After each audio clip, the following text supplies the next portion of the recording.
Marie Antoinette. The name alone evokes images of extravagant gowns, opulent palaces, and a life of indulgence. But how did this Austrian princess turned French queen come to symbolize excess, and what role did she play in the storm that was the French Revolution? Today we'll uncover the myth, the propaganda, and the reality behind Marie Antoinette's reputation.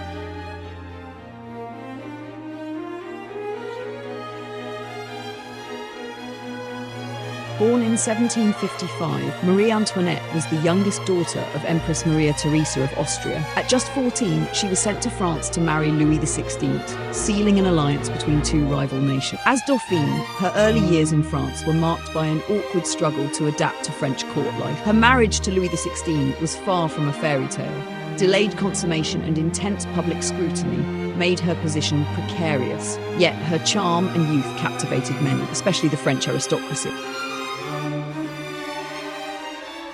Marie Antoinette quickly developed a reputation for indulgence. Her penchant for haute couture, elaborate hairstyles, and private retreats like the Petit Trianon alienated her from the French public. These luxuries stood in stark contrast to the widespread poverty and financial crisis gripping France. The infamous nickname Madame Deficit stemmed from public perceptions that her spending was draining the national treasury. While her expenditures were significant, they paled in comparison to France's military debts. However, Marie Antoinette became an easy scapegoat for a struggling monarchy.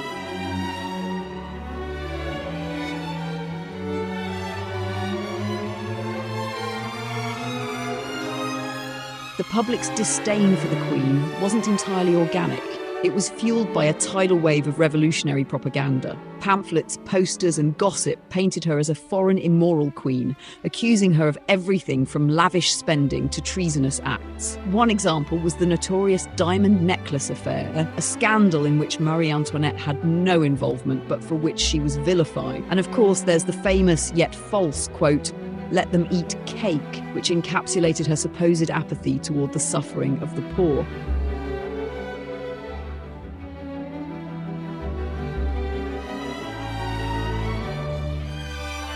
While Marie Antoinette undeniably lived a privileged life, the reality was more complex. She supported charitable causes, cared deeply for her children, and attempted to navigate a court riddled with intrigue and inefficiency. Her supposed extravagance was part of the royal culture she inherited. Far from being a lone indulgent figure, she was caught in a system of decadence that had existed long before her reign. Still, her Austrian roots and perceived frivolity made her an easy target for anger.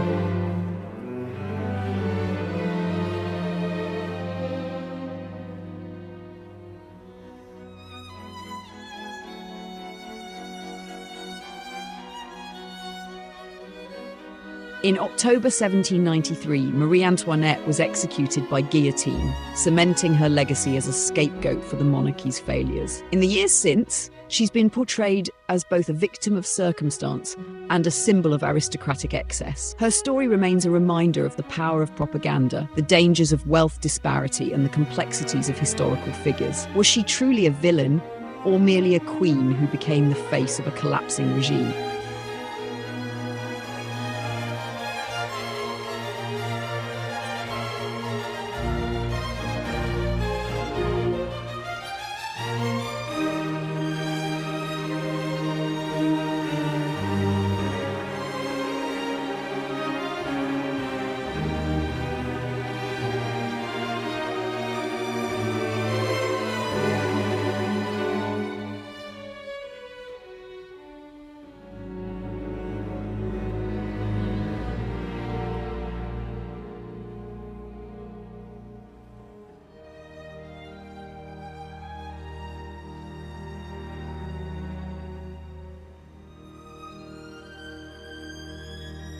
Marie Antoinette's life and legacy continue to captivate us. She was a woman of contradictions, extravagant yet charitable, privileged yet powerless. By understanding her story, we gain insight into the forces that shaped one of history's most tumultuous periods. If you enjoyed this exploration of Marie Antoinette, don't forget to like, subscribe, and leave a comment below. What do you think? Was she a villain, a victim, or something in between? Let's discuss.